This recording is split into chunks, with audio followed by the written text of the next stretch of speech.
Get ready for an unforgettable experience at the Midwest Fire Weekend from August the 1st to the 4th.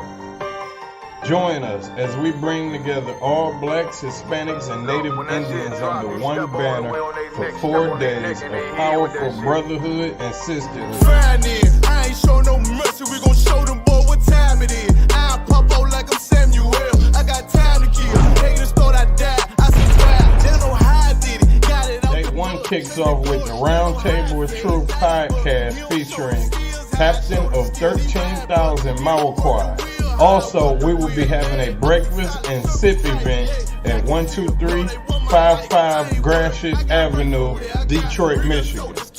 Then, we will be having scripture breakdown with none other than 12 Shield General Muhammad from 7 p.m. to 9 p.m. Then later, we will be having game night.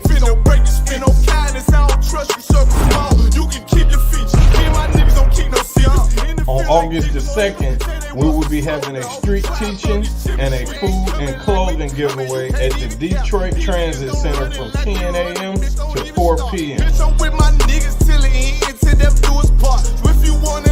Then you can join 13 Shield Commanding General Yahanna for a powerful discussion. Are demons real and are they among us? From 7 p.m. to 9 p.m. After that, we will be having late night activities at our bar on 21530 Gratiot Avenue. On August the 3rd, we will be visiting the Charles H. Wright Museum from 12 p.m. to 2 p.m. And join us at the Action Impact Gun Range from 3 p.m. to 6 p.m. We having an album release party at Flood's Bar and Grill for none other than Captain of 13,000 of Cod Abarai. Then, last but not least, we will be having the 7th annual Midwest Barbecue at Chandler Park from 10 a.m. to 8 p.m. This is not like any other barbecue you ever been to. Bring your children, bring your family and friends. It's free food and it's a safe environment.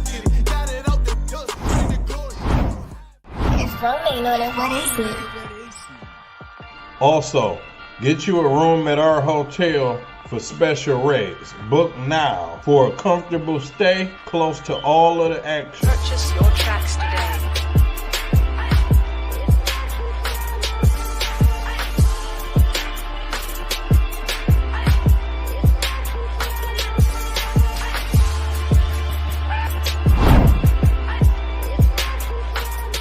Support the Midwest Fire Weekend by donating to our GoFundMe.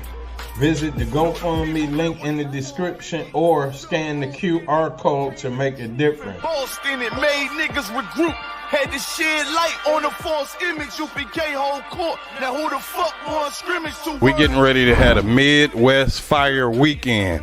Then I.S.U.P.K Chicago coming at you once again to let you know about the Midwest Fire Weekend. Came to speak to you about some events we're having in Detroit, Michigan. Fire Weekend, Thursday, August 1st to Sunday, August 4th. Inviting all single blacks, Latinos, and Native American Indians to our Midwest Fire Weekend. And you know what it is. It's that time of the year again. It's the Midwest Fire Weekend, hosted by Captain 13,000 Mauquai, August 1st through the 4th. Real I.S.U.P.K Kentucky here to invite every so-called black, Hispanic, and North American Indian to the Midwest Fire Weekend, Detroit, Michigan, August 1st through the 4th. Tune into the Midwest Fire Weekend from August 1st to the 4th. Don't miss out on this incredible event. Join us for the Midwest Fire Weekend from August the 1st to the 4th. Visit www.isupk.com or scan the QR code for more information.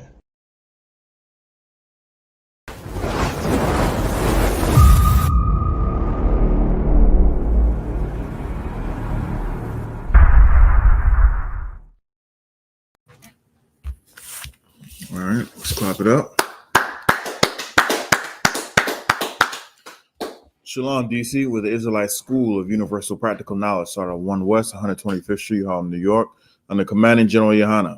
Since 1969, we've been teaching the truth of the Bible, and the truth is that the so-called blacks, Hispanics, and Native American Indians are the true Jews, and that our oppressor, the white man, is the devil that the Bible speaks of. That's right. We're not affiliated with any other Christian church or Hebrew Israelite group. 1 West is home of the truth. If it's not under Commanding General Yahanna, it's not the truth. You know what I'm saying? What we're going to get into tonight, well, let me get started off with this. Tonight is Wednesday night scripture breakdown class for Washington, D.C., the D.C. zone. If anybody has any questions about any scriptures, you know what I'm saying, go ahead and put it in the chat. Anybody in the room has any questions, go ahead, ask the questions or whatnot. And we're gonna get rocking and rolling. Just let me know if anybody has anything in the chat. We're gonna roll with that. But for now, I'm just gonna go ahead and light this charcoal, and then we're gonna, man, it's fire right here. I just like the sound. You had the boom, almost as the a lightsaber, once it come on. Right? Yeah. Everything's getting torched in this thing. All right. No questions? All right, most time class. All right. Let me go ahead and get this going, get this rocking and rolling. But what we're gonna get into is the modern day lynching of Sonia Massey. You know what I'm saying? And that's exactly what happened. She got lynched. She got lynched when she had to rely on an oppressor in a situation that could have been like that she felt was in danger. And that's exactly what we're taught to do, right? We're supposed to, if you see something, say something, right? Call the police. Right. They're supposed to protect and serve, right? But according to them, they don't even know what they are sworn to do. Slaki, if you could pause it real quick. Mute me real quick, Baba Show.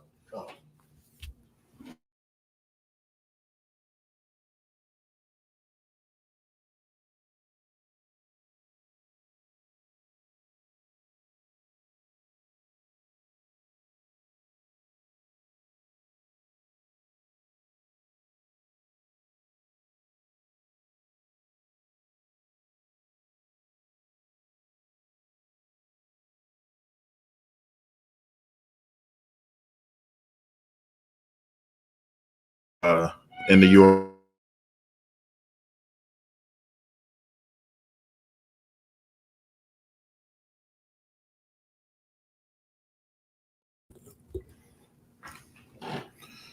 And what's been going on is that, just like I said, it was a modern day lynching. We were supposed to look to this oppressor if something was going on, and they come into our homes. They come into our homes and lynch us. Can I say that? I don't know, but if I can, it's too vanilla, Salakia. but we can't say. But that's a legal term. Okay. So when we can't even say, well, we can say red rum. We understand. Everybody knows what red rum means, right? Right. This devil who is carrying a badge, who obviously didn't like us, who obviously doesn't like us, came up to her into Sonia Massey's home and red rummed her. What makes it even worse is that when he did it, he said he was going to do it. He absolutely said he was going to do it, unprovoked, really unprovoked. It's like I'm just making this in comparison. I'm not saying this is her, but if a child says, you're a butthead or something like that, and then you go overboard and then hit him in the head with a stick, was that justified at all? She said some words that really meant nothing. You know what I'm saying? But it really meant something to him. How dare you talk to me in that tone? You know what I'm saying? And in your own house, even though I'm a visitor in here. How dare you do something like that? But this is how the oppressor looks at us. They still look at us as less than human. 3/5 of a man.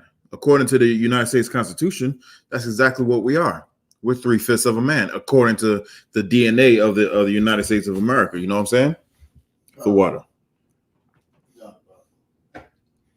According to the Constitution of the United States of America, that's exactly what we are. And because of that, they when I say they, I'm talking about the oppressor. The oppressor is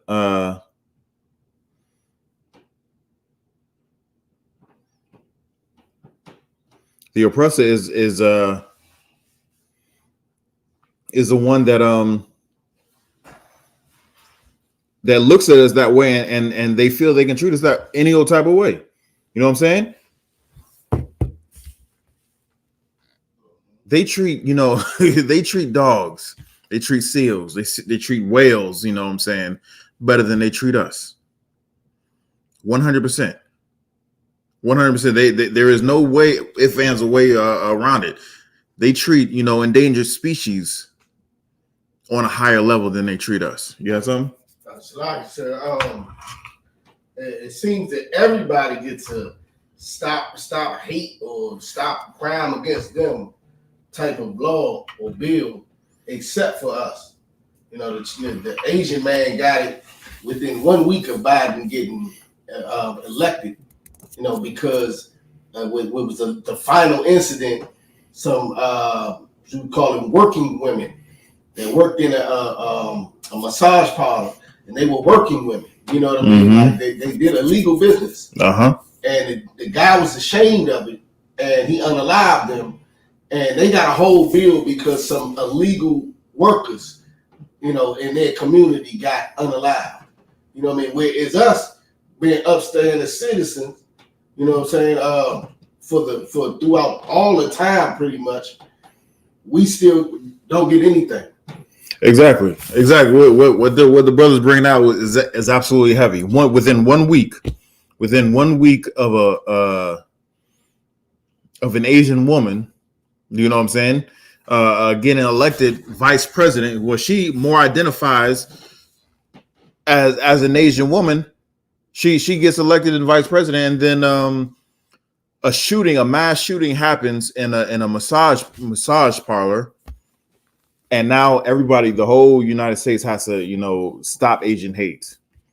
Has to stop Asian hate.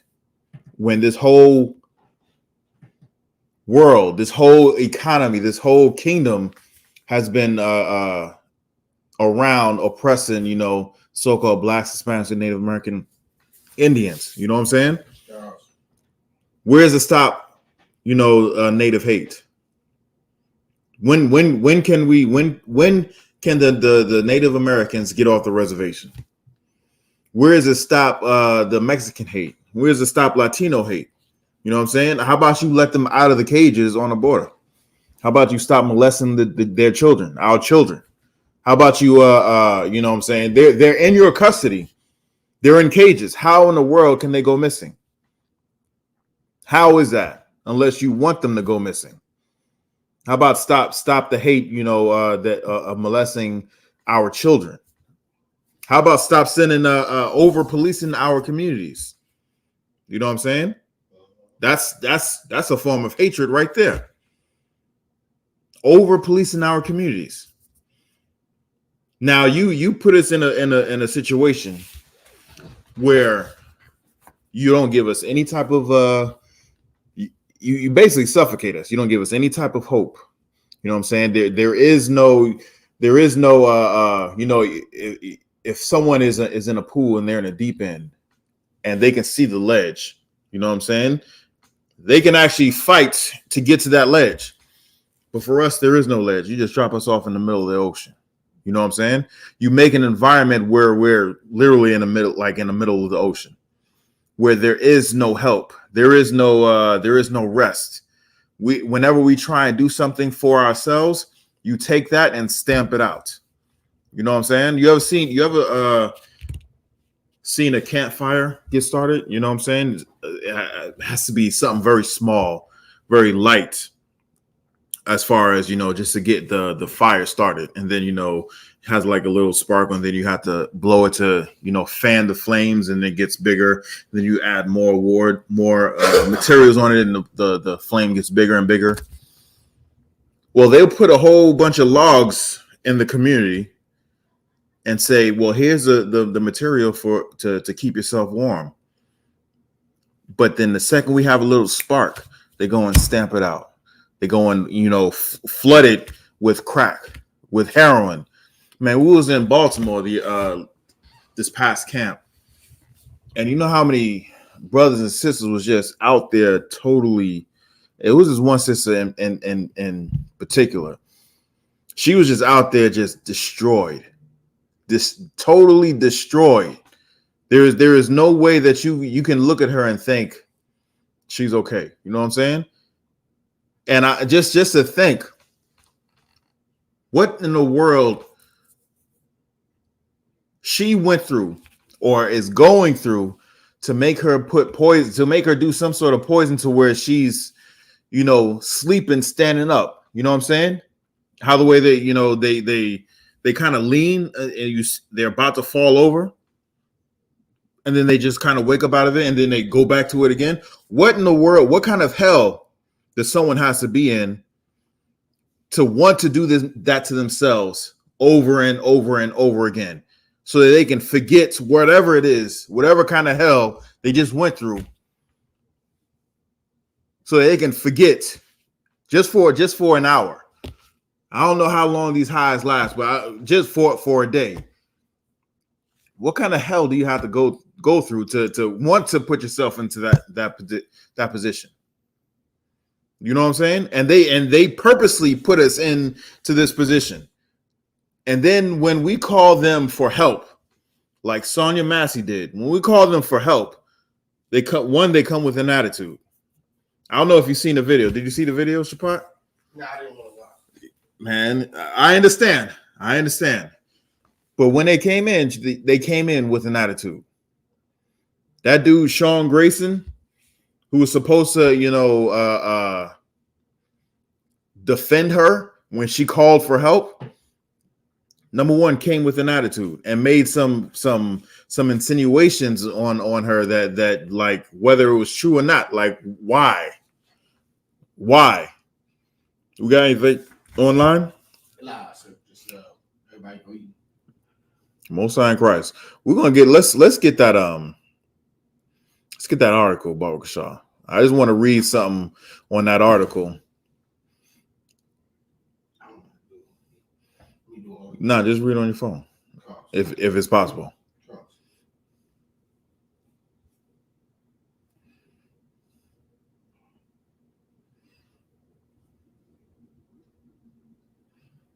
What we're gonna do. I pulled up an article, and we're gonna show you how, you know, how the oppressor was, you know, his kind of state of mind, and a little bit of his history on why was he even allowed to be a cop.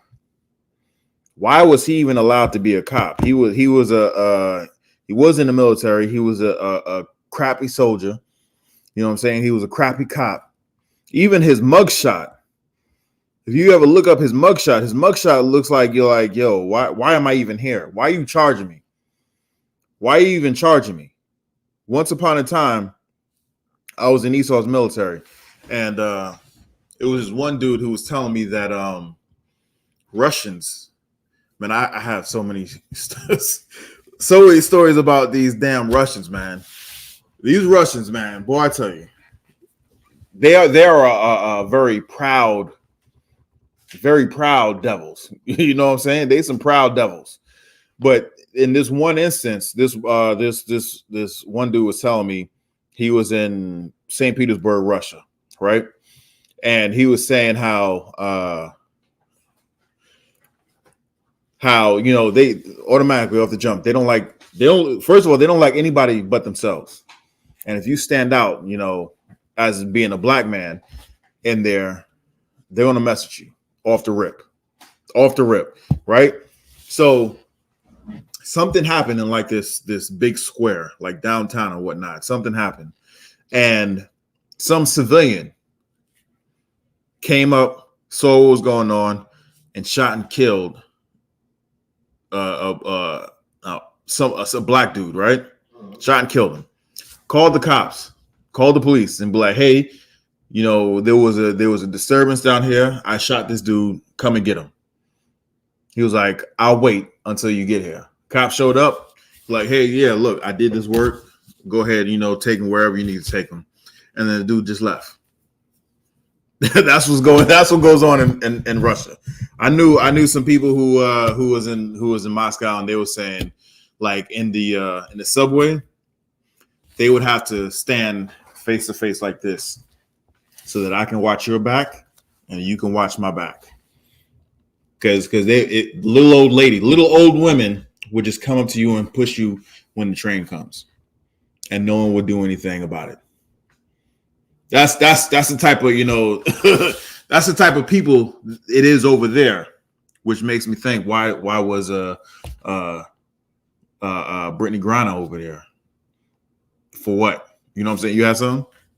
Sir, I mean, makes sense because the Ukraine is basically somewhat of a part of Russia.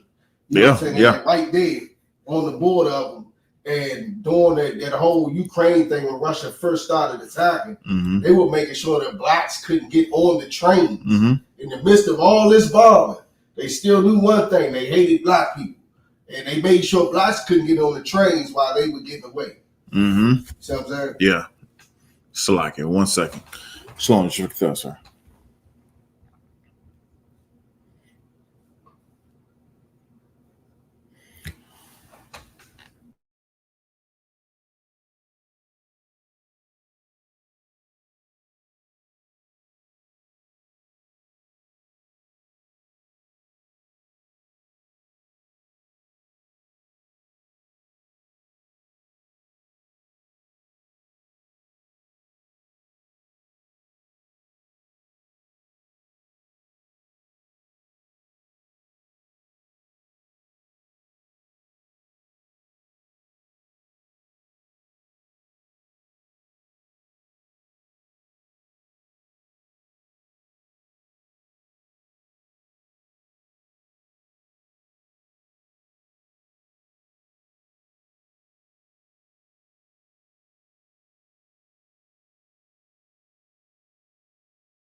Salaki about that. Had to tidy up some stuff. Where were we? I did. My bad. My bad. Where were we? We were talking about Russia and how they, Brittany Griner and all Yeah. So this devil, he has that same mentality, that same vibe that these devils in Russia has. You know what I'm saying? He just come up in there and say he's gonna red rum her. He said I'm gonna shoot you in the head. Those was his exact words. I'm gonna shoot you in the head. And then you know what? Not even 5 seconds later, he came around the corner and he did exactly that. He did exactly that. These are the type of people, you know what I'm saying, that's over us.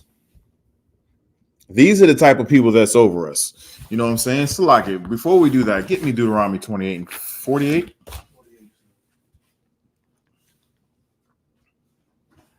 Hold on. That's it. Is it? 48 through 50. So.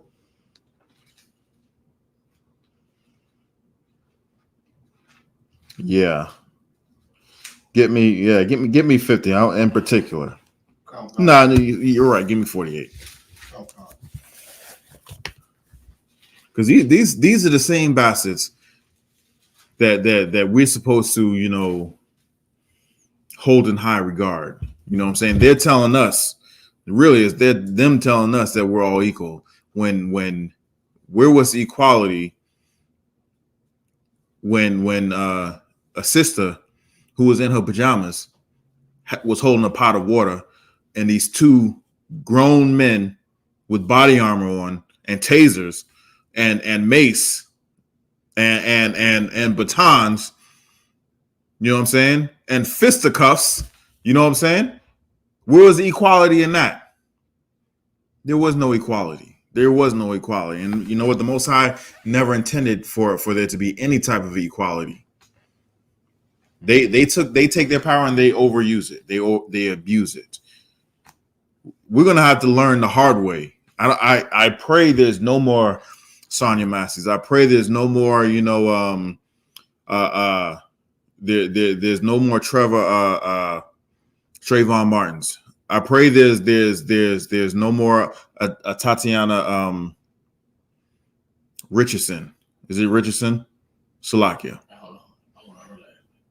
I pray that there's no more of that.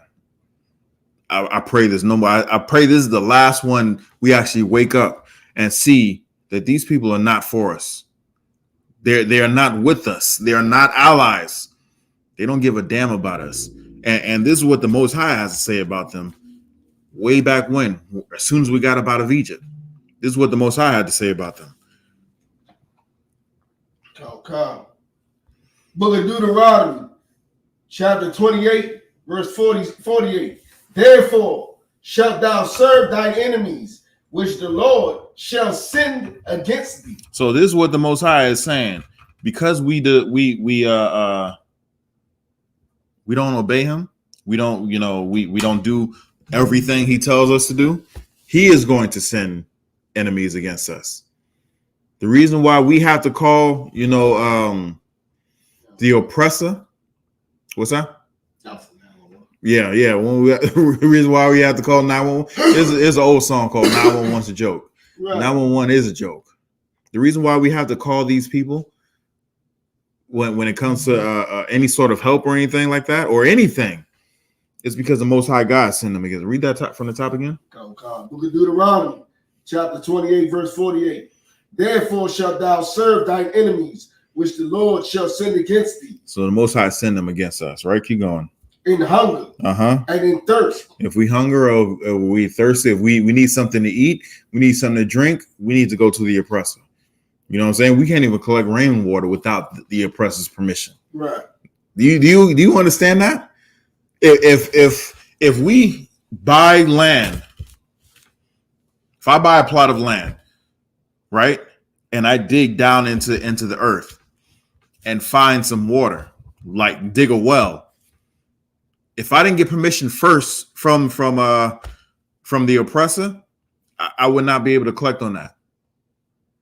I would not be able to collect on that. Even still, if I buy land and I know there's water under there, I still have to buy extra saying, getting water rights to that. I can't even hold the tarp out. I can't hold the tarp out when it's raining and collect that. You know what I'm saying? If a bird flies by, if a chicken walks onto my property and stays on my property, I can't, go and catch that chicken and eat it, or have it and make it lay some eggs. I can't do any of that. I have to go to the oppressor in order to first get permission to do it. This is what the scripture says long ago. Keep going. In hunger and in thirst and in nakedness. If we want some clothes, we're gonna have to get it from the oppressor. You know what I'm saying? We make things fly. You know what I'm saying? Just like them headpieces. You know what I'm saying? That SHALAM be rocking and supplying the nation with. You know what I'm saying? Right. Just like Officer Hazaha be making them fly ass garments. You know what I'm saying? Right. Supplying the nations with them. Just like the brothers down in UPK FL wear, they be making them badass, t-shirts, designs and whatnot. We have to get that from the oppressor. You know what I'm saying? Those raw materials, we have to get it from the oppressor. Keep going. Okay. And in want of all things, and he shall put a yoke of iron upon thy neck. Slide it real quick. And one of all things, even when we die, we have to go and get it certified from the oppressor. You understand what I'm saying? A death certificate. Someone's not officially unalive until he gets certified from the oppressor. Like, damn, we can't even die in peace. Are you serious? He's like, hold up, you died? Oh, you ain't ready to pass me. I still got all your bills here and everything. Exactly. I need to know who to send this to. Yeah. And if them bills, let's just say I go, right? And I have a whole ton of bills that's on automatic pay, right? Or not even, or just getting stacked up. If they don't find out for 6 months, I still owe, someone's going to still owe that 6 months of something that no one used. Someone still owes that 6 months of back pay.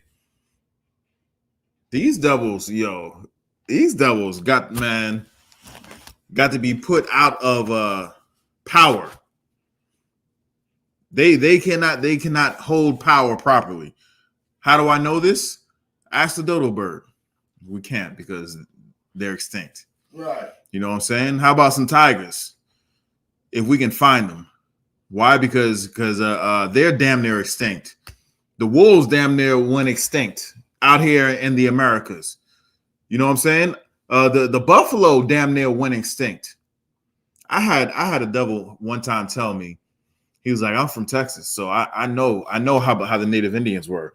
They used to run buffalo off cliffs just so they can hunt. Run a herd of buffalo off a cliff just so they can get one or two. This devil used to tell me that. I'm like, no, no. They were self-sufficient, self-sustaining. They would pick out whatever, one or two or three, whatever from the herd. They would get those and they would bring it back to the tribe. Now the oppressor, they would do something like that. But these oppressors, man, if you listen to these oppressors, you know what I'm saying? Christ is white. Christ looks like this bastard right here.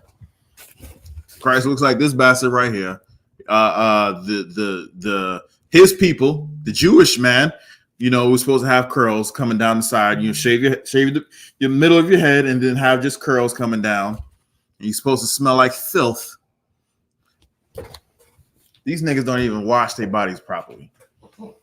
I see people on national TV, not just on social media, but on national TV saying they don't wash properly. Grown men and women saying they don't wash properly. And these people are supposed to be over us? We're supposed to call them when something goes bump in the night. We can smell them coming, a mile away. Right. Let's keep reading. Okay. And he shall put a yoke of iron upon thy neck. And he definitely put a yoke of iron upon our necks. You know what I'm saying? We had chains, and I'm not talking about fly chains, that we made popular. I'm talking about, shackles on our necks. You know what I'm saying? And then even if we tried to escape and we got caught, they would put these big behind, monstrosities on our necks so that we couldn't maneuver. When I say we couldn't maneuver, we couldn't even sleep. We couldn't lay down and sleep. We had to sit up and sit a certain way so that it won't cut off circulation or cut the air off, and then we pass away. He put those things on. I don't know if anybody know what I'm talking about, but these big monstrosity, you know what I'm saying? Why? Because if we had those things on, we couldn't successfully escape. You know what I mean? We couldn't escape. And those things, it's not like, they put them on for a time. They kept them things on. Until what? Okay. Until he had been destroyed. Until he had destroyed thee. Until he destroyed us. The chains right now is not on our necks. It really is on our mindset.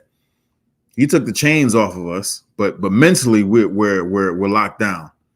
Mentally we're locked down. You ever heard of I'm gonna get to you real quick, but you ever heard of Salaka? You ever seen how the way they train elephants? So yeah, when they train elephants, they get them as a baby and whatnot, and they put a big chain on their leg, on one of their legs, right? Whenever that baby elephant is trying to kick and move and whatnot, can't go anywhere. It's not strong enough to pop that chain. When as it grows older, it knows the length of where it should be. So now they just tie a rope to where the length of the rope, how the way the length of that chain was when it was a child, when it was an adolescent. When they grow up, they could have popped that chain, but now they don't even put a chain on it. They put a string around their leg so that they can only go but so far. Not knowing the elephant, not knowing that it's much stronger now, and it really holds all the power. They still think that they can go, but 5-6 feet from wherever they put that rope on. Just like that old there's an illustration where there's a bunch of slaves, bending down, and there's a board game on their backs, and there's a Monopoly on their back, and there's a whole bunch of oppressors around there playing the game, not knowing if they stand up, the whole game will be over. You know what I'm saying? And in this instance, when they say stand up, all we have to do is stand up and love one another. What do I mean by love one another? I don't mean what Christians say. This is what I mean by love one another. Man, I'm short, $20 until, next week, until I get my check in. You know what I'm saying? Could you loan me $20, Baba Kashar? No sweat. Here you go. All right. As soon as I get that $20, I'm not going to avoid him. You know what I'm saying? Once I get my money, my check in, I'm not going to avoid him. I'm like, hey, I owe you $20. Here's the money that I owe you. You know what I'm saying? Nowadays, we all messed up. We can't even do that. We can't even have that simple transaction. You know what I'm saying?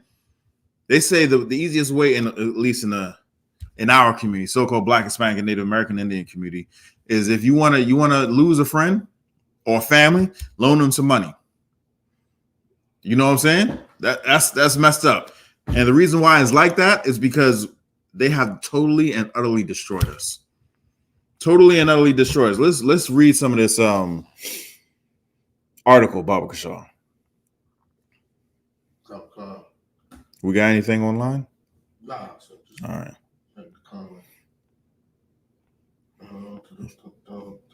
If there's some smoke, you know, I want that smoke too, Bubba Sean. What do you think? I think that's the say something they don't like. What's that? You gotta say something they don't like. Well, we'll get there. Oh my God. Yeah. I ain't gonna say that just yet. But I reserve the right to put that out there. All right. Right now, what he's pulling up? He's pulling up an article. Slack it. Hey, Shapak, come up here.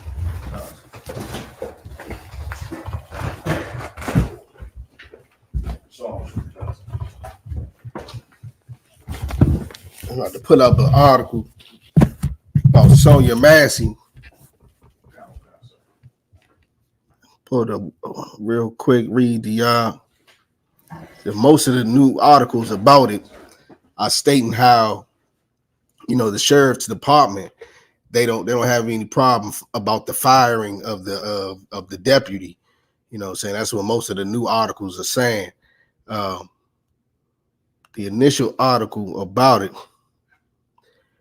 go like this: killing of Sonia Massey. On July 6, 2024, Sonia Massey, a 36-year-old black woman, was shot and killed in her home by Deputy Sean Grayson of the Sangamon County Sheriff's Office in Woodside Township near Springfield, Illinois. Massey had called 911 about a possible prowler.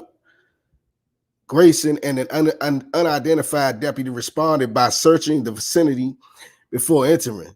A conversation about Massey's driver's license and a parked vehicle escalated after Grayson said, "We don't need a fire." Massey took the pot of boiling water, and the officers backed away. When questioned, they cited the boiling water and she said, "I rebuke you in the name of Jesus." Both deputies drew their service pistols. Grayson screamed, I'll effing shoot you right in your effing face," and shouted, "Drop the effing pot," before shooting 3 times, hitting Massey in the head and killing her. Following the shooting, Grayson was fired from the Sangamon County Sheriff's Office and charged with 3 counts of first-degree murder, among other charges. You know what I'm saying?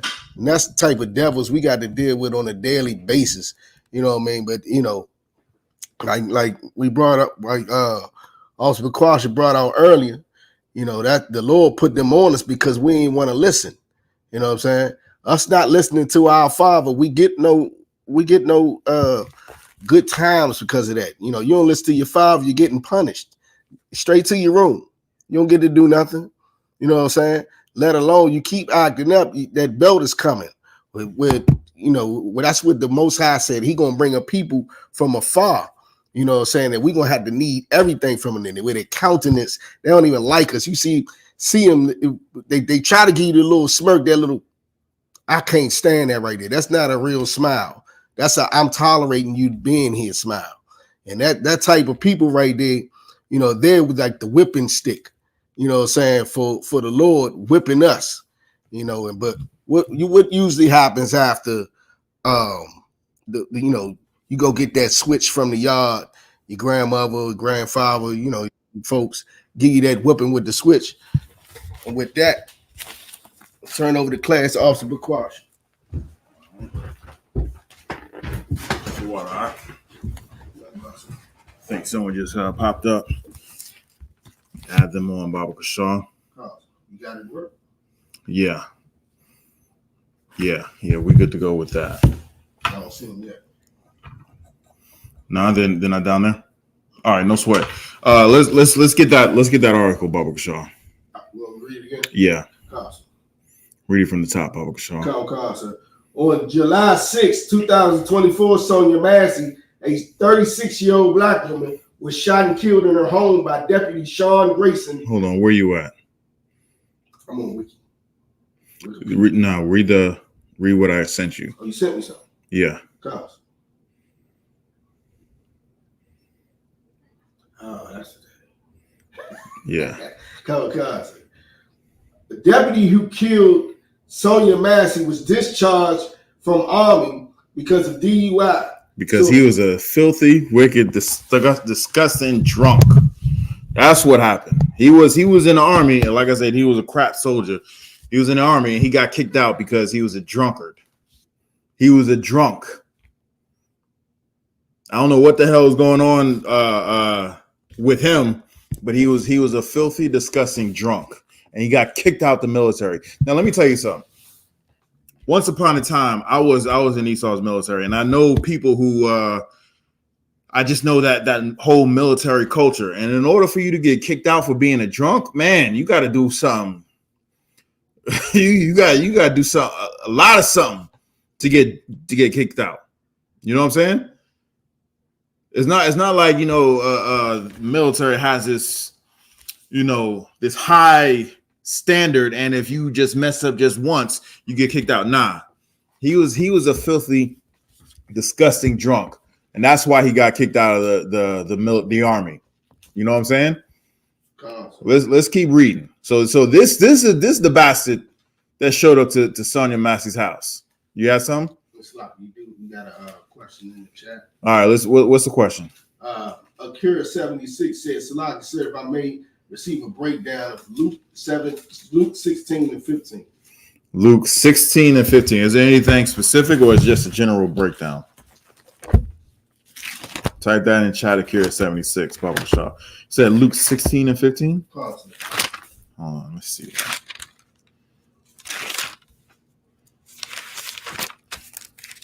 Luke chapter 16 and verse 15. All right, get that? Book of Luke chapter 16 verse 15. And he said unto them, ye are they which justify yourselves before men, but God knoweth your hearts. For that which is highly esteemed among men is abomination in the sight of God. Just give me up 2 verses. Sir. Hold on. No, give me just 1. Verse 14? Yeah. Book of Luke chapter 16 verse 14. And the Pharisees also, who were covetous, heard all these things, and they derided him. Okay. Verse 15. And he said unto them, ye are they which justify yourselves before men, but God knoweth your hearts.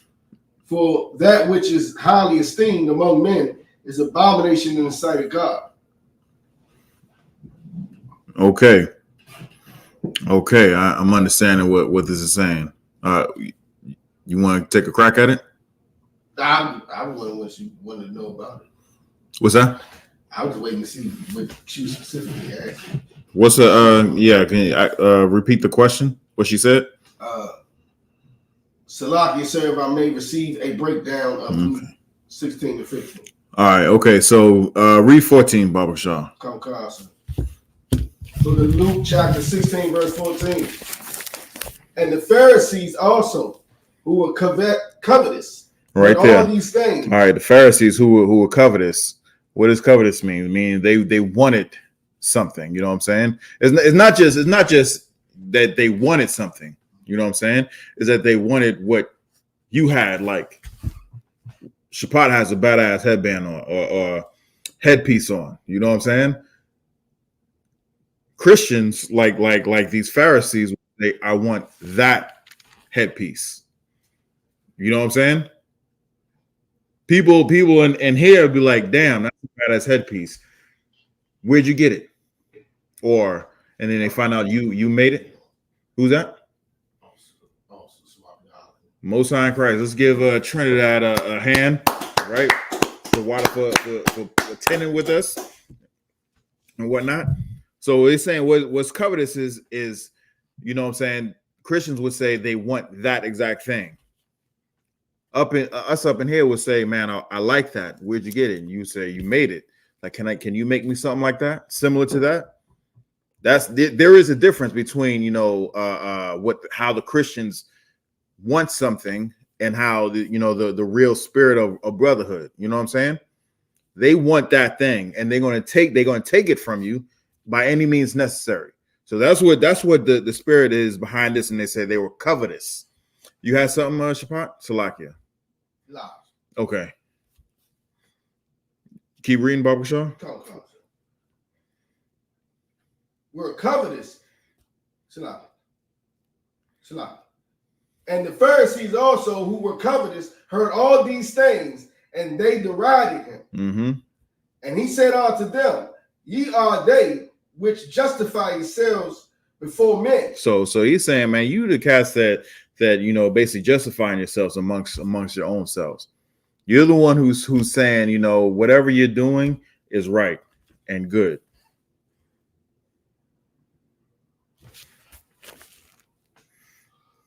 Slakia.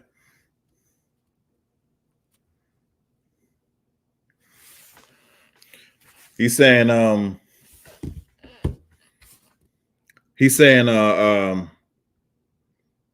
basically you're justifying yourselves to one another. You know what I mean? Like if I were to go left and I see someone else going left, we're gonna talk about each other going left and be like, yeah, you know what, you're right. I need that person to justify me just like he needs me to justify him. That's what's going on this is what Christ is saying to these Pharisees and Sadducees, right? Keep reading. Matthias on. Let's give Matthias a hand. Christ. Shalom, I.S.U.P.K. Shalom, Shukata. But God knoweth your hearts. So Christians always read always quote this. They always say, God knows my heart, right? You've heard that once or twice before, right? Yeah, he knows you're an evil bastard. Yes, exactly. He knows you're an evil bastard. So like it.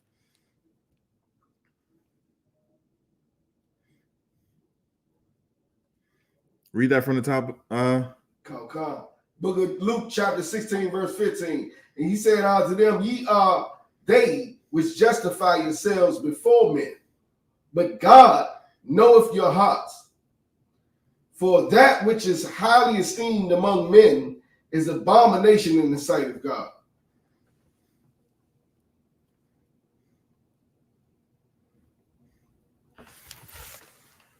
Most High in Christ. So he said, just like the way you said, God knows your heart. He knows you're a wicked, evil bastard. People who say God knows my heart, man, just admit that you're disgusting. It's so bad because they're saying that because you as a man can see that they're an evil, wicked bastard. And right. They're trying to say, well, you may think that because you can see what I'm doing, but God knows my heart. Like it's some secret righteousness behind the evil that they're doing. You know what I'm saying? Yeah. Yeah, exactly. And if I can see the things that you're doing now, like just see what you're doing, Lord knows what you're doing that I can't see. And you say God knows your heart. God knows what you're doing when no one else is looking as well. Right. If you can do some wicked, some filthy, disgusting things in front of, in sight of everybody else, how much more, filth are you getting yourself into when no one's watching? Right. You know what I mean? And God sees all that. So when you say, God knows my heart, and then a lot of Christians love to say God knows my heart as an excuse or like as a covering. You think he gonna justify?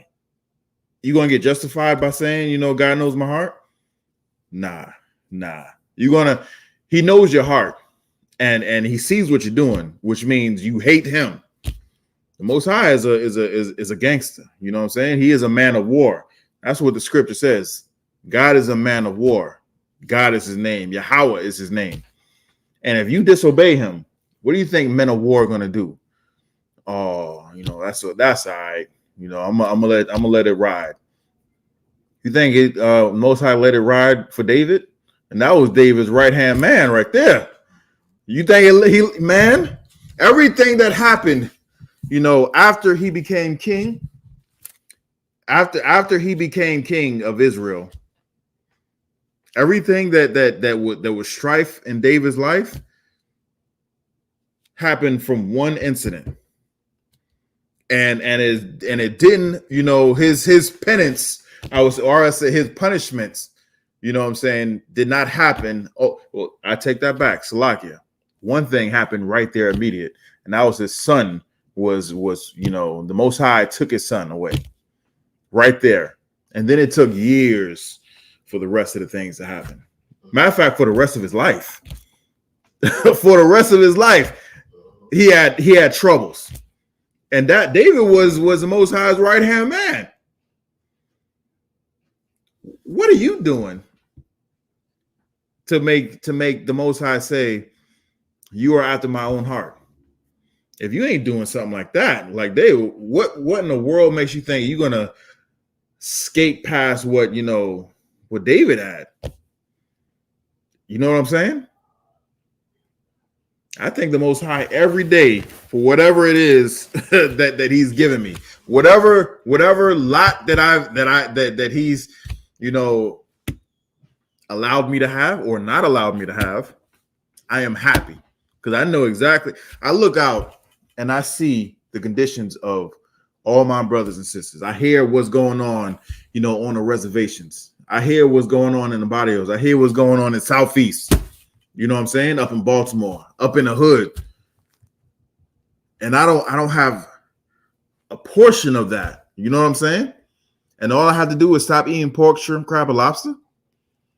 All I have to do is stop celebrating Christmas. All I have to do is stop popping whores. All I have to do is stop selling drugs. All I have to do is stop taking drugs. All I have to do is stop being a drunkard. Come on, man. That's easy work. All you had to do was start doing things that are healthy for you and stop doing things that are unhealthy. Exactly. Yes. You know what's healthy? Brotherhood. Brotherhood is healthy. Not like, anything that goes on outside of these walls. When I say these walls, I'm talking about I.S.U.P.K. Read that from the top again, 15.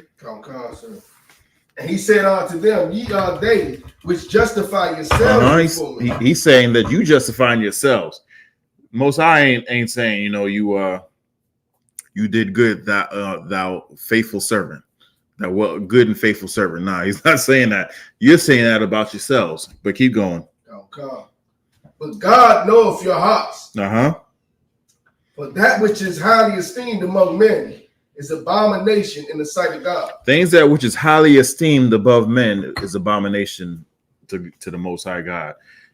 What is it? Miss Cecilia girl? You know what I'm saying? That's highly esteemed amongst so-called blacks, Hispanics, and Native American Indians. You know what I'm saying? That's an abomination to the Most High God. I saw. Yo. Sometimes, I wish, that the sins, the sins of Israel, will be just spoken of and not have any, evidence. When I say not have any evidence, I mean like no pictures and whatnot, no videos of what we are, what we've become. I saw a picture of this sister who had some jeans on, who cut out the pants, left the seam and the pockets and the waist.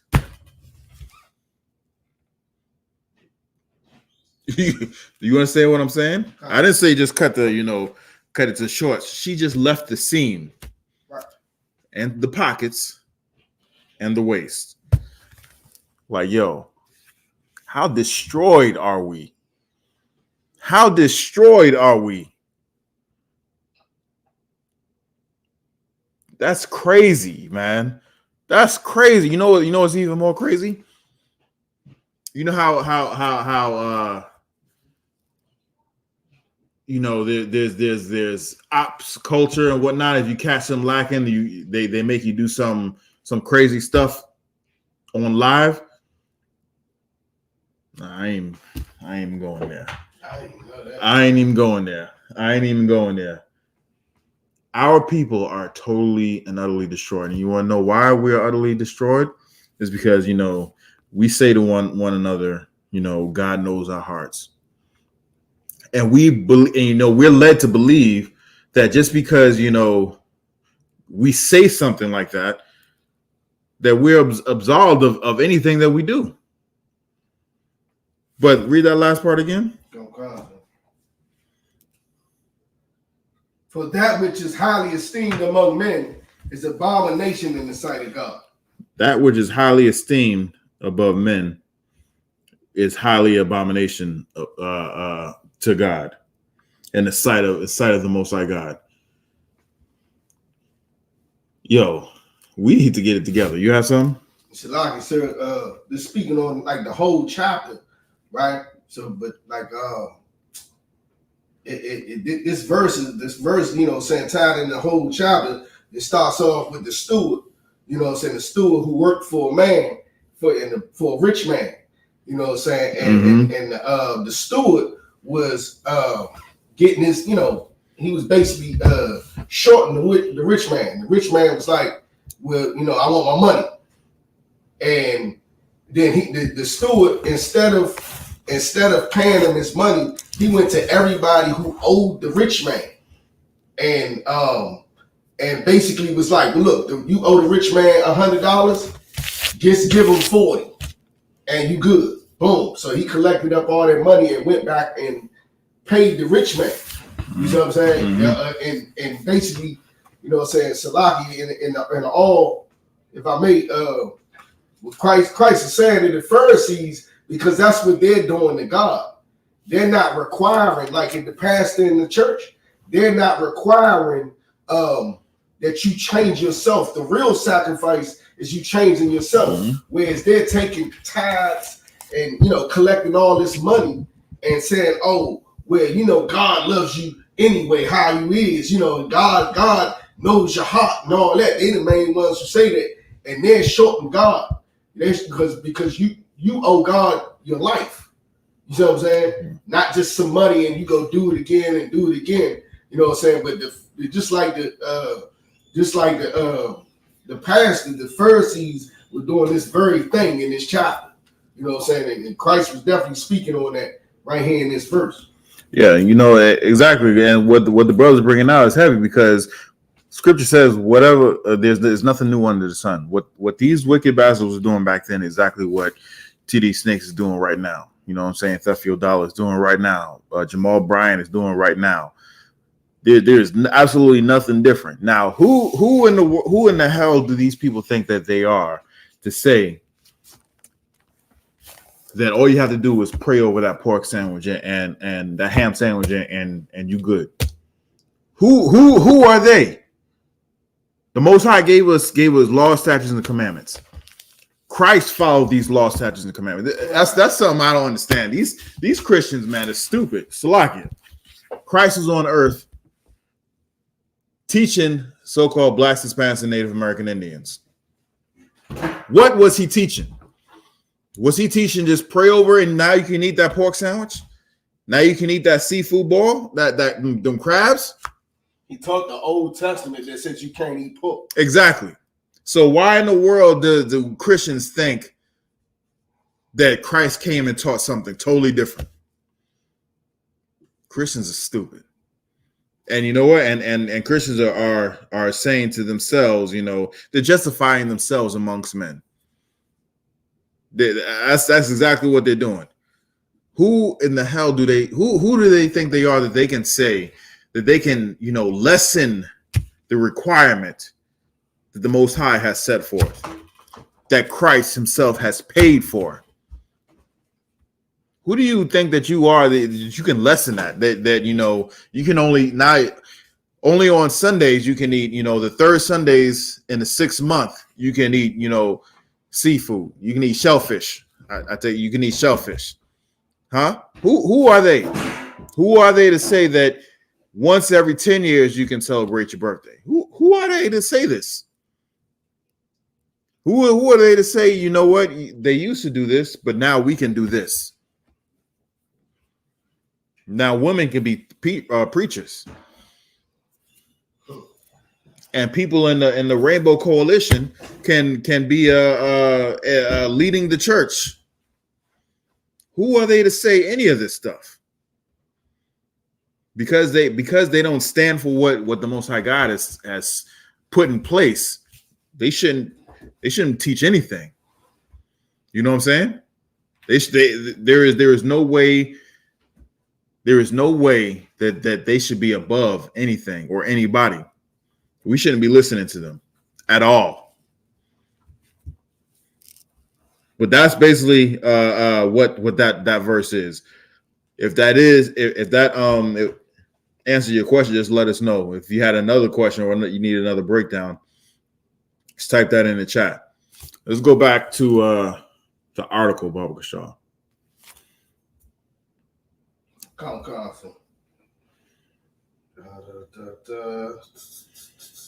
Let's go back to this how the way this devil lynched one of our sisters. Okay. Deputy who killed Sonia Massey was discharged from Army because of DUI. Sources say. The Army new officers said there was a gun in the center console Grayson's vehicle when he was pulled over for a DUI in Macoupin County, Illinois. The sources said. All right, let's go down.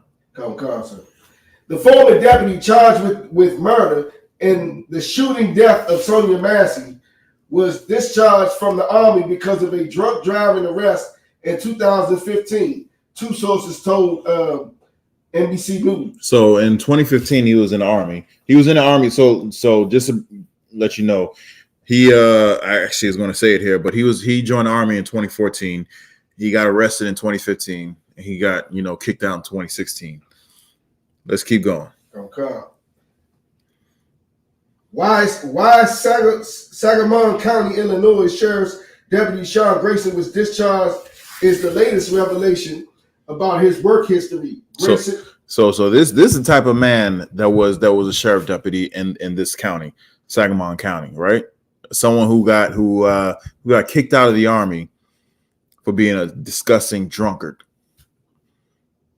You understand? And like I said, if anybody knows anything about, the military, there's a whole ton of drunkards in there. And for you to get kicked out for being a drunk, goddamn, man, you are drunk. You are a drunk amongst drunks. So like if I made too, usually a dishonorable discharge from the military, it's extremely hard to get a job. Let alone he became a police officer. Yes, that's true. If you have anything other than honorable discharge, it's harder to get a job. It's harder to get a job. But you look at current events now. There's someone in the runnings for being president of the United States after having 34 counts, being convicted of 34 counts, 34 felonies. 34 felonies, and he's, one step away from being a doggone president of the United States once again. Someone, not saying that it's right, but someone who was selling dime bags can't get a job at McDonald's. But this bastard can be the president of the United States of America? After 34 counts, nigga, Salakia. I remember being out in the world, and this dude had he had backup time. He had just got out, and he ain't had no money, so he did the only thing he thought he could to get some money. Mm-hmm. And he chopped up some peanuts and put it in some dime bags and was trying to sell it like it was crack. But he sold to an undercover officer, and he went right back to jail, to prison for the rest of his time for selling a chopped up peanut, and he had no money.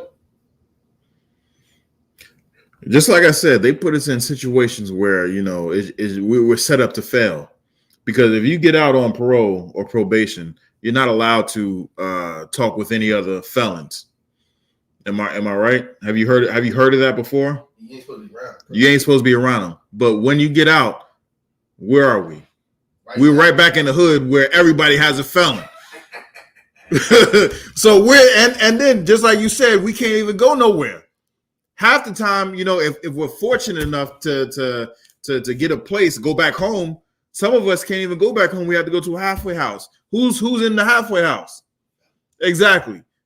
We can't get no jobs. We can only get jobs that hire, ex-felons or ex-cons or whatnot. Who's there? If we around them, where we go back? We go back to jail. This stuff is set up for us to absolutely fail. It's not like they say, all right, we're gonna give you a fighting chance. We're gonna send you, someplace in the sticks, somewhere else where there are no felons. We're gonna set you up. We're gonna get you a job, or we're gonna set you up and we're gonna give you opportunity to get a job and make it on your own. Nah, they don't do that. They put you right back in the fire. That in the same conditions that got you caught up in the first place, and take away even more opportunities. Like these bastards, man. These bastards. Now you got to think the conditions that we're in. The Most High sees it. The Most High sees it. You got to think. What did we do to get put in this position?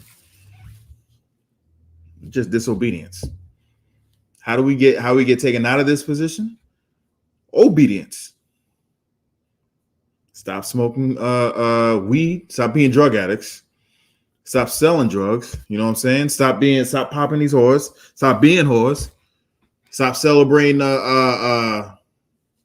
these wicked holidays. You know what I'm saying? Stop worshiping these other gods.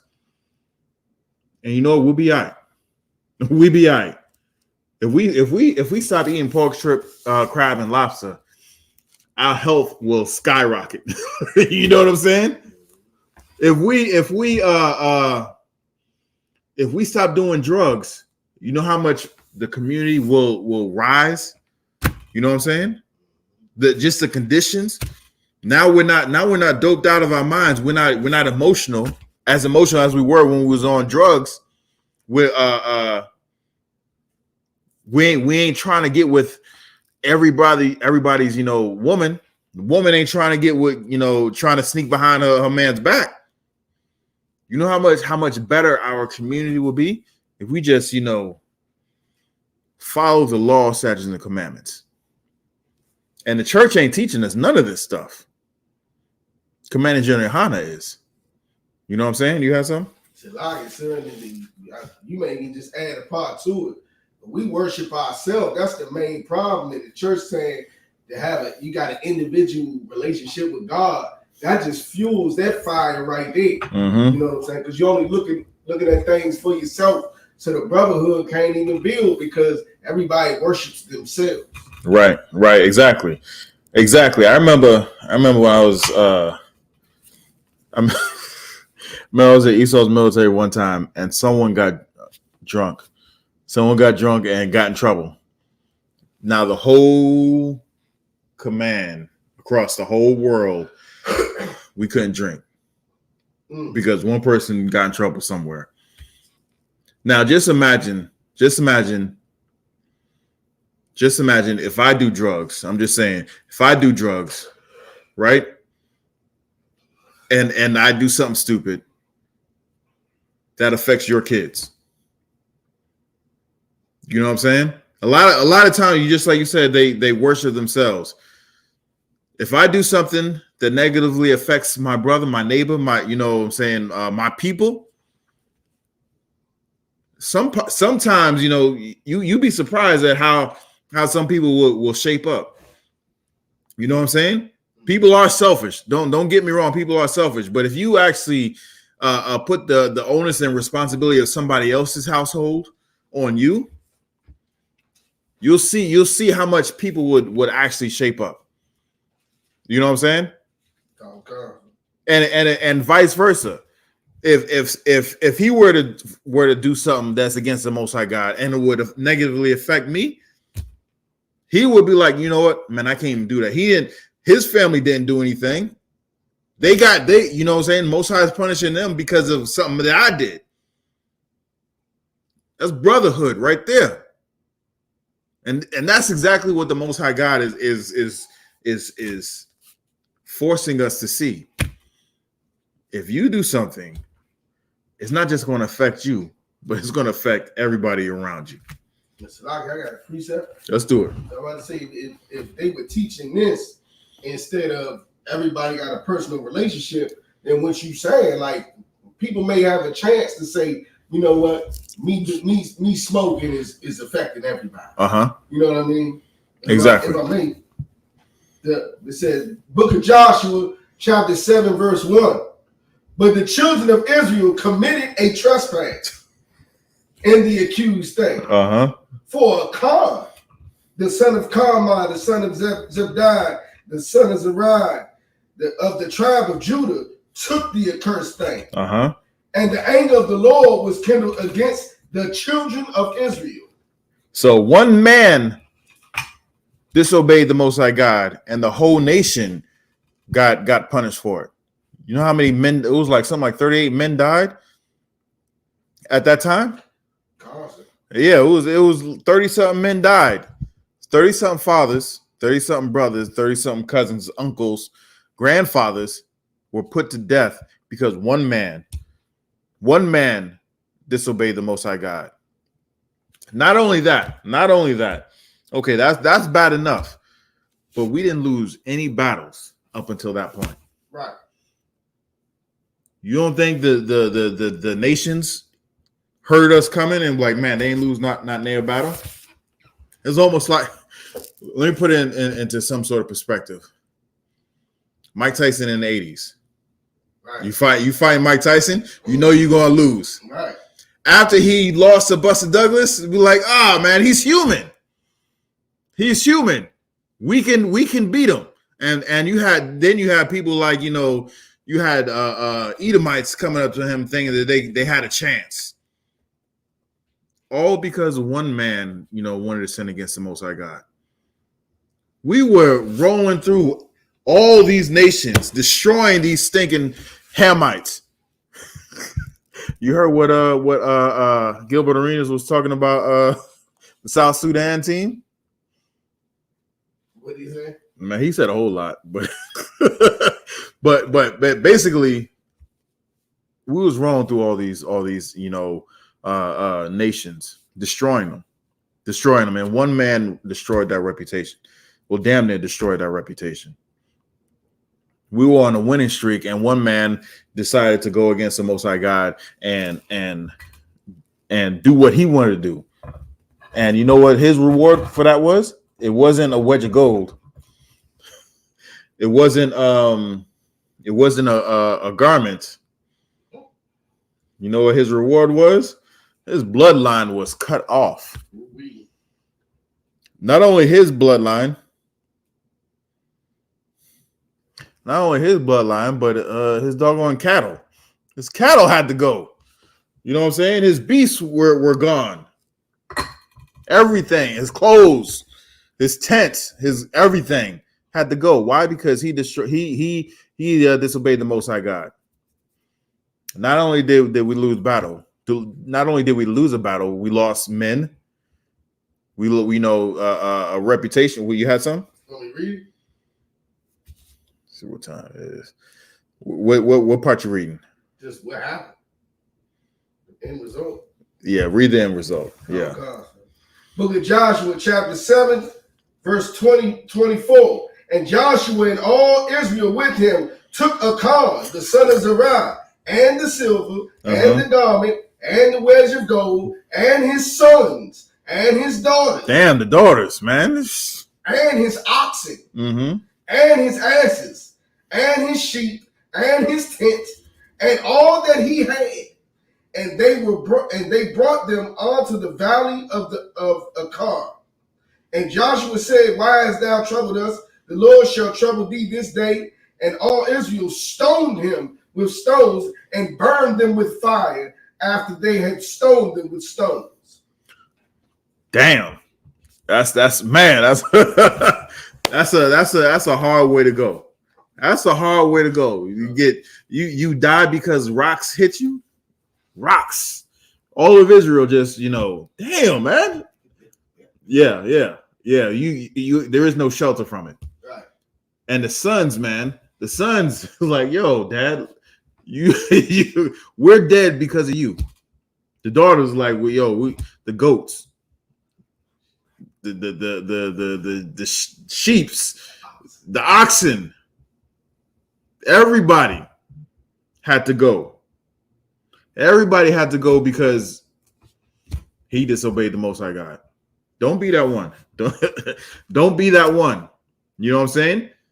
Just imagine. Just think. The next time you battling your demon and you feel you about to lose, just think that that sky is going to crack as long as you don't give in to that demon. You know what I'm saying? If you overcome that demon that one time, you ain't smoking that cigarette. You know what I'm saying? You ain't taking a pull of that weed. You ain't trying to lay with some whore. You ain't trying to slang no this or no that. You ain't buying a Christmas gift for whoever. You're not putting up a Christmas tree or anything like this. Just think that all you have to do is fight your demon right there. Boom. And Christ is going to crack that sky. And if he doesn't do it, fight your demon again. Because the demon's going to come back. And if Christ don't crack that sky again, boom, fight your demon again. And keep fighting him until the end. Keep fighting him until the end. That's the only way we're gonna get this kingdom back. That's the only way we're gonna get this kingdom back. Let's go back to the article about Bashar.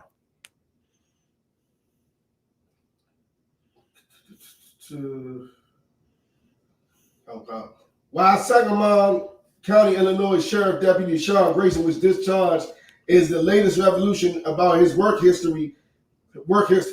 Grayson was arrested on charges of first-degree murder, aggravated battery with a firearm, and official misconduct after he fatally shot Massey in the head in her home in Springfield on July 6th.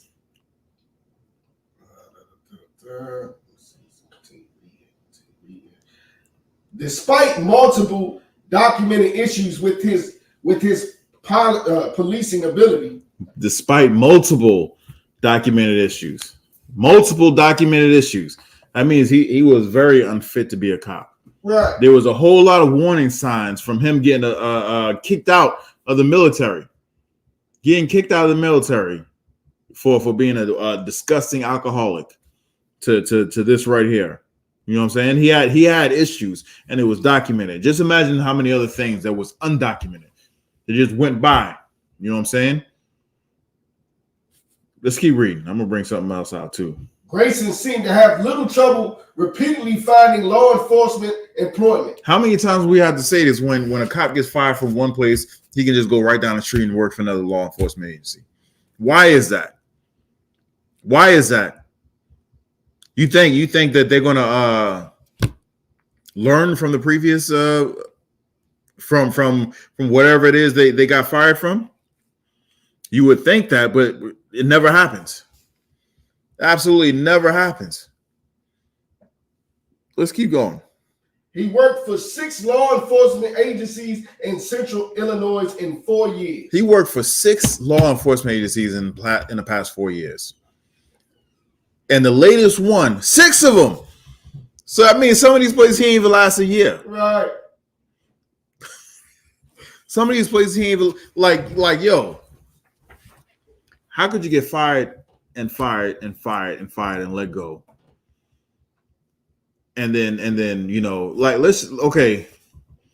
if I need an operation and there's a doctor there, right? And I can actually see his history, because a lot of us don't even look at that. Right. But if I actually look at his history and see that he's worked in 6 different hospitals in the last 4 years, I'm like, hold up, what's going on here? Right. Why are you here? Why are you still practicing medicine or whatever? How are you able to perform a surgery? What happened? I'm gonna ask some questions, and then when I ask the questions of him, I'm gonna ask the administration that hired him. Why is this dude here? Why is he here? What did he do to get fired from all these other places? You got something? It sounds like nepotism because all of this was all those 6 jobs was right next to each other. It didn't say the whole Illinois; it said Central Illinois. Man, so one little spot, like he must have known somebody over there, had family right there, and that's how he getting these jobs. Nepotism. Man, you must be. You know about the story?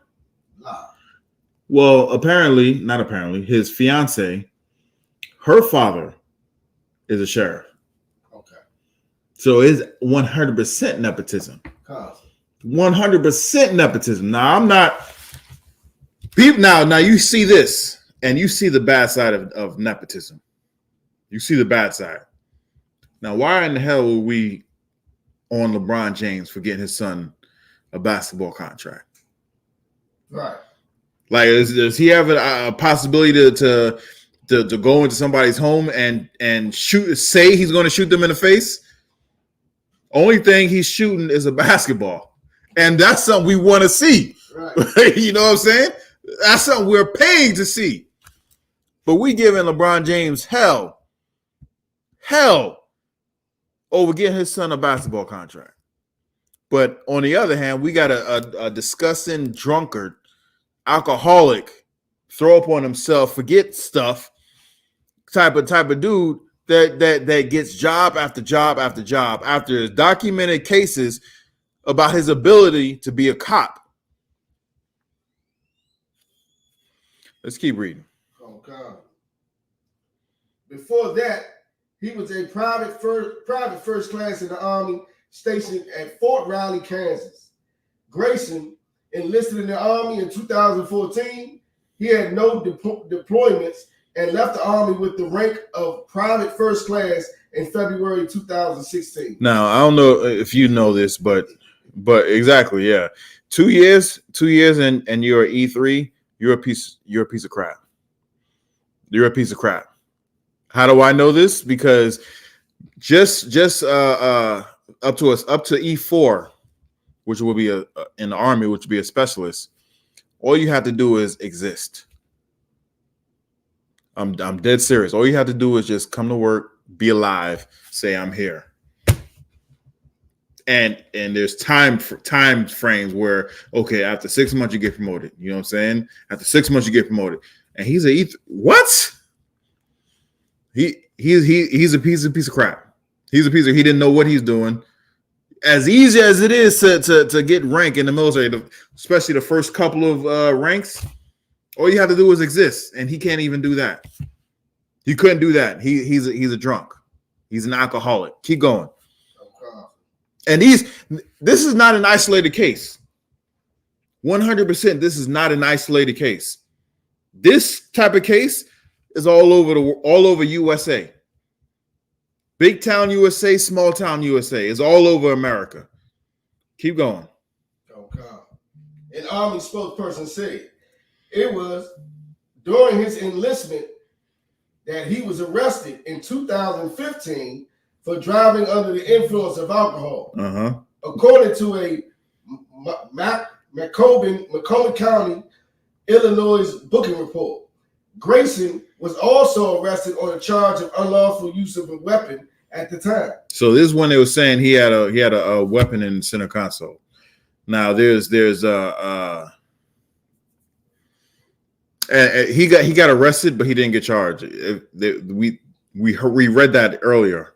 He was arrested, but he didn't get charged, and that has something to do with the military stepping in and whatnot.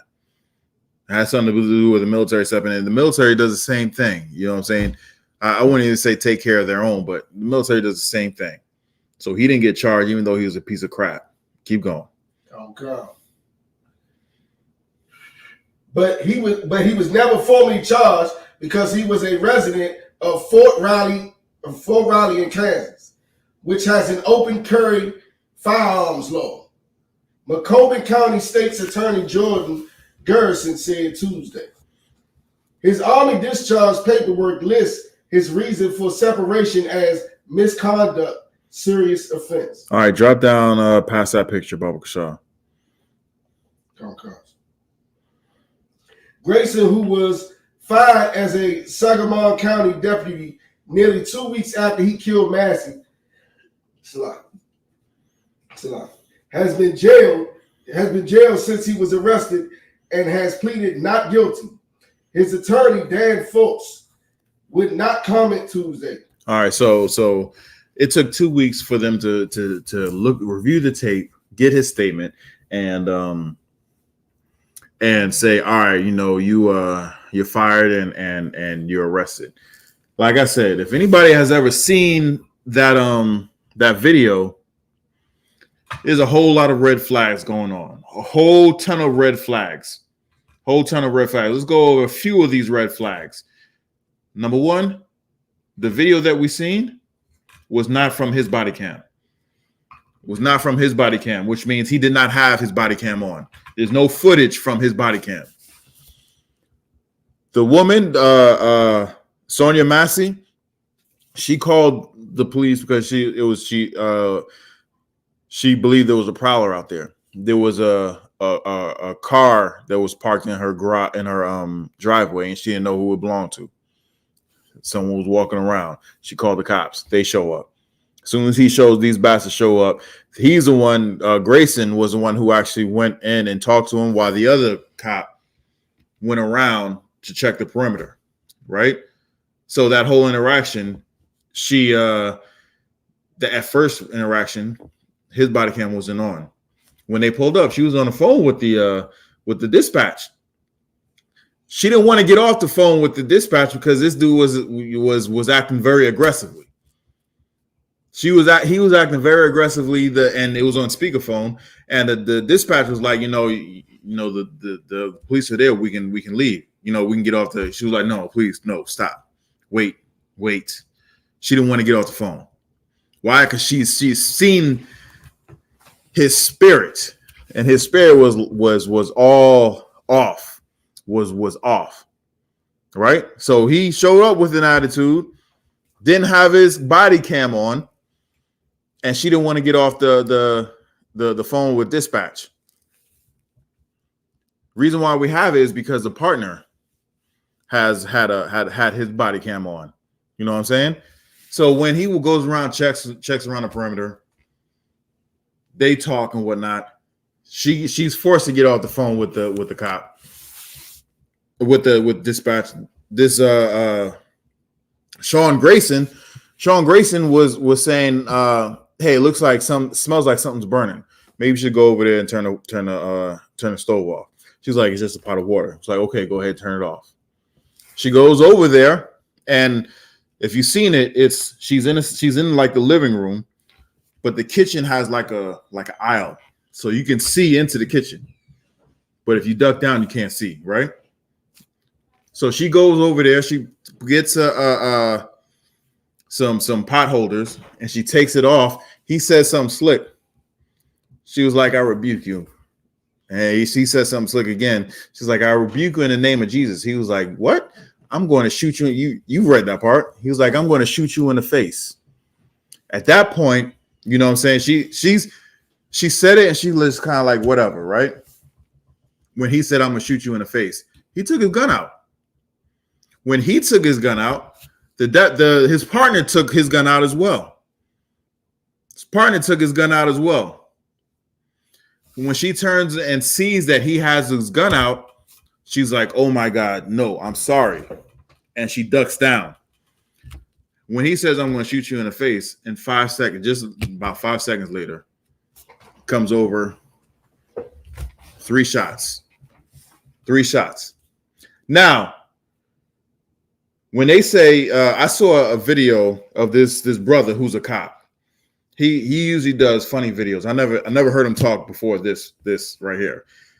And he's like, he stitches like, TikToks together, and whenever the butt of the joke or whatever comes by, he'll put up some handcuffs and be like, "Yeah, you're funny," or whatever. So that's like his whole thing. But he's actually talking. He's like, cops like that makes a bad name for us.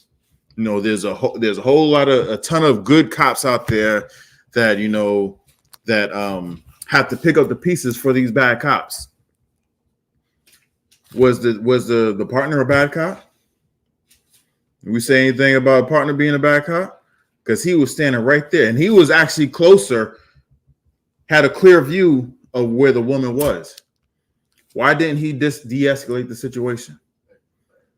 Why didn't the cop who had the body cam on, why didn't he say, hey, I got this. You know what I'm saying? Just back up. Why did he take his gun out when his partner took the gun out? Why couldn't he just say, hey, you know, it doesn't have to be like this, or slow down, stop? Why couldn't he de-escalate the situation? No, he is absolutely complicit in this as well. Absolutely complicit. He allowed that criminal, that alcoholic with the badge that got fired from what, 4, 6 at that time, five different jobs, policing jobs. Why didn't he stop him? Why? And if you're partners, you know the type of people that you work with, day in and day out. He's just as complicit in this lynching as Sean Grayson. I don't know why he's not brought up on charges either. Let's get it. What you got? The book of Isaiah, chapter 30, verse 2.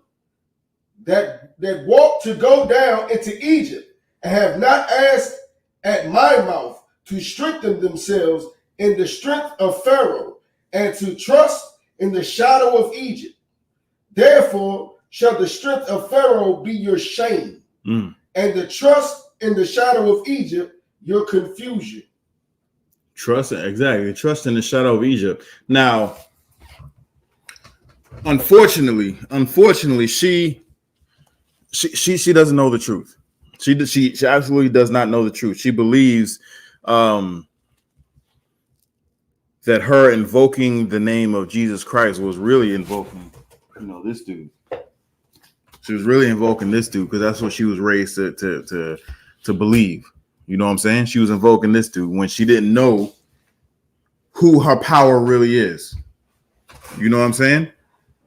She didn't know who her power really is. Her power is the Most High God, Yahweh in the Hebrew.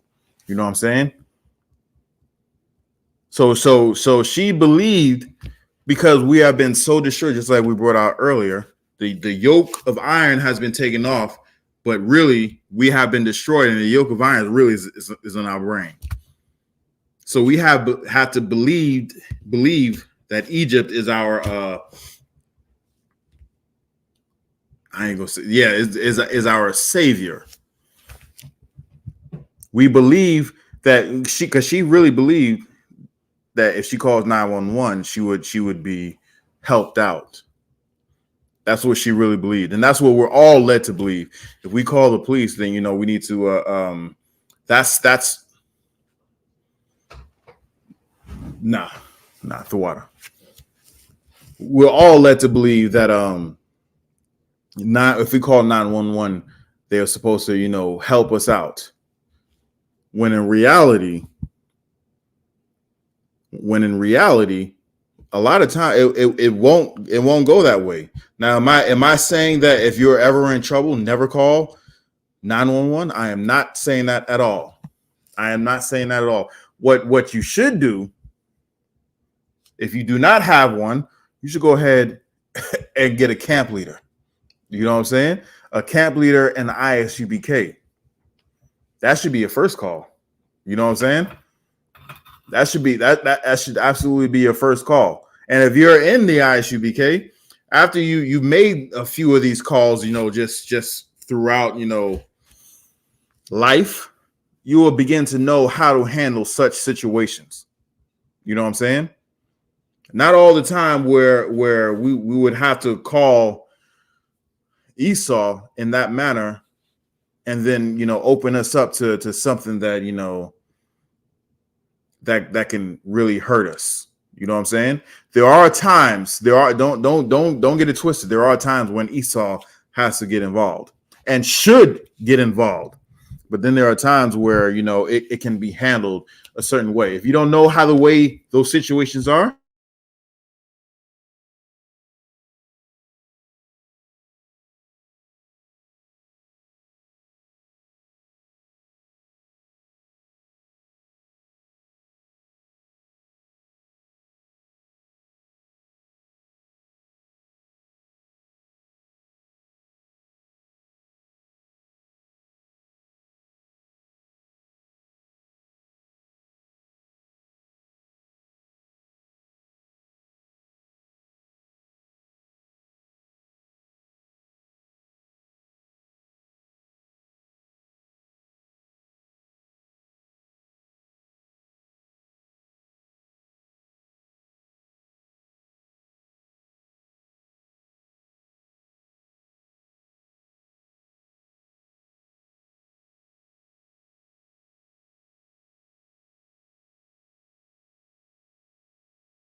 Both sides across the water, sir.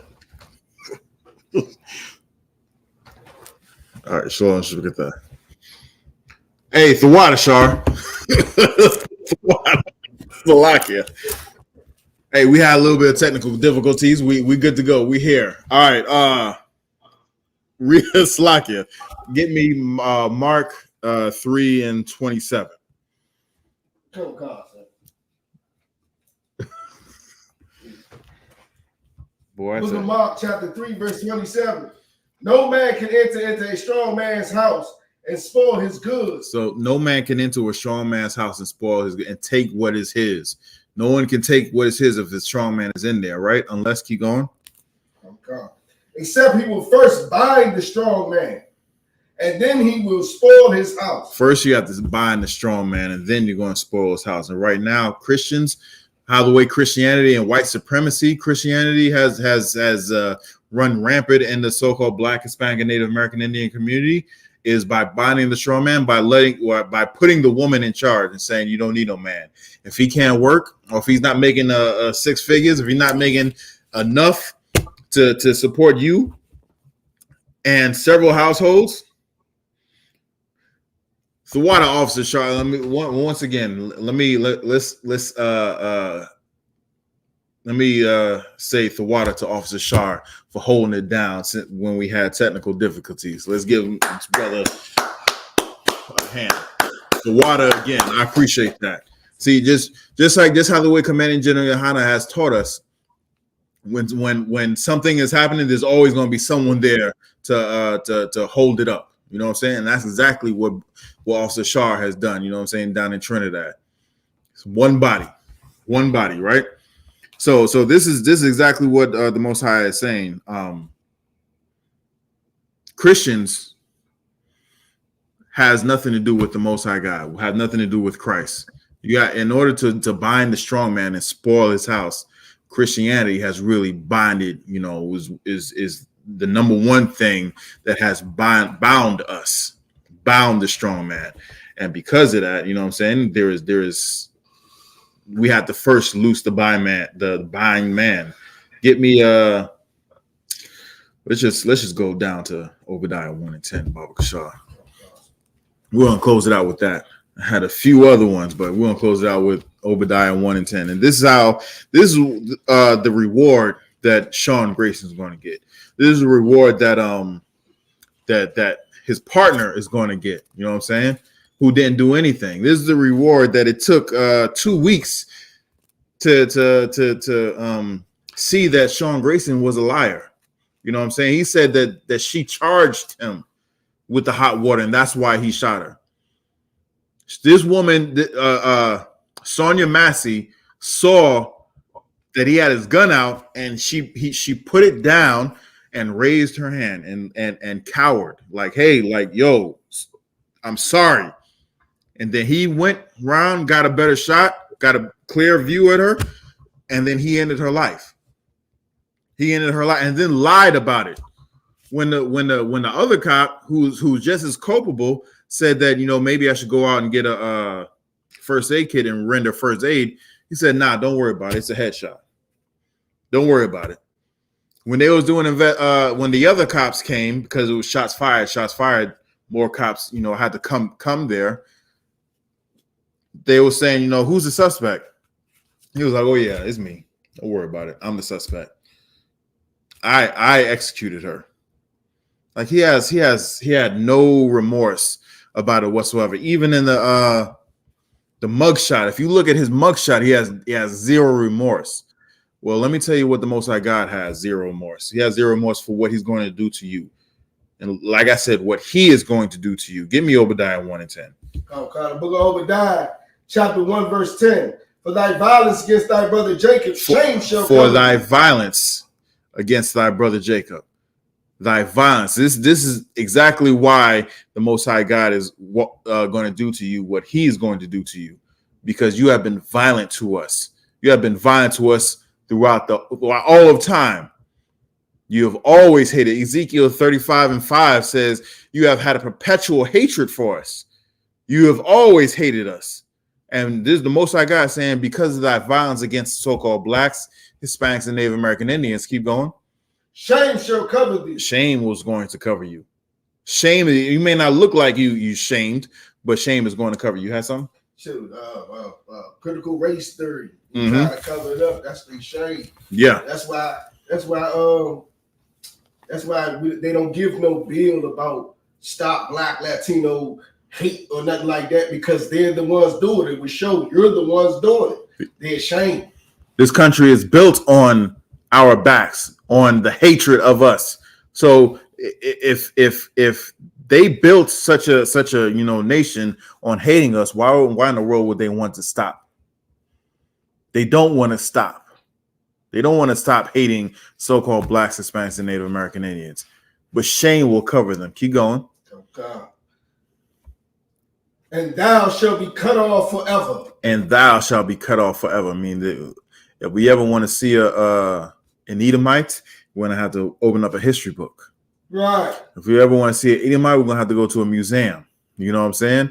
We're going to have to see a spoken word. You know what I'm saying? People talk about how the way the Edomites, used to once rule the world.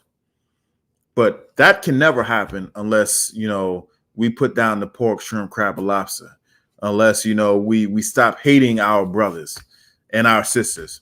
That can never happen if we are alcoholics like this filthy, disgusting bastard. You know what I'm saying? Or drug addicts and drug dealers and pimps. Only way that the Most High can defend us is if we obey him fully and absolutely. With that, I pass the class on to Priest and Officer Shapatayak.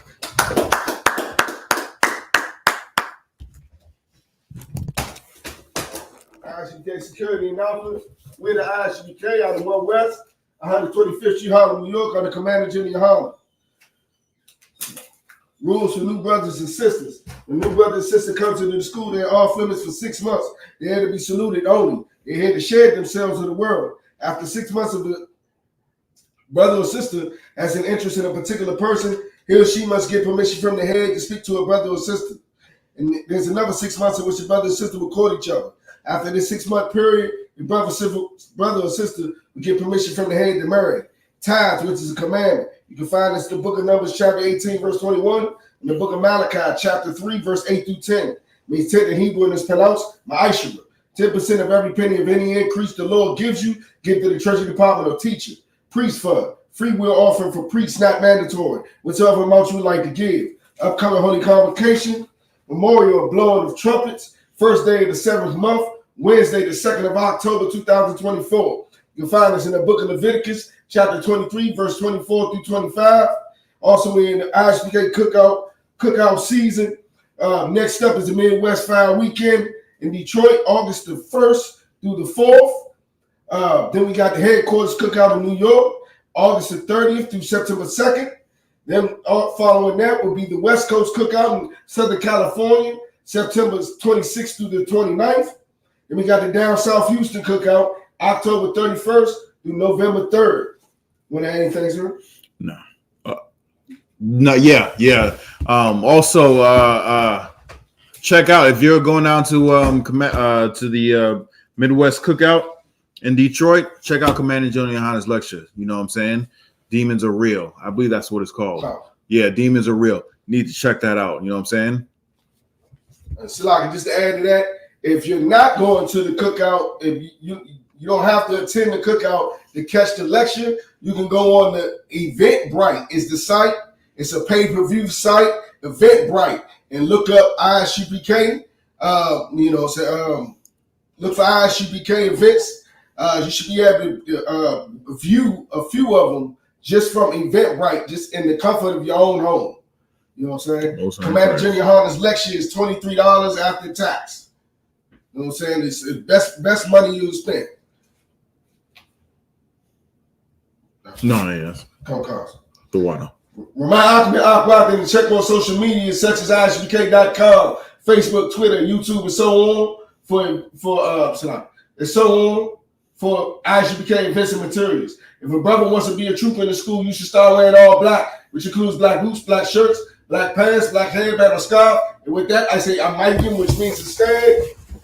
You give a courtesy salute to the teacher.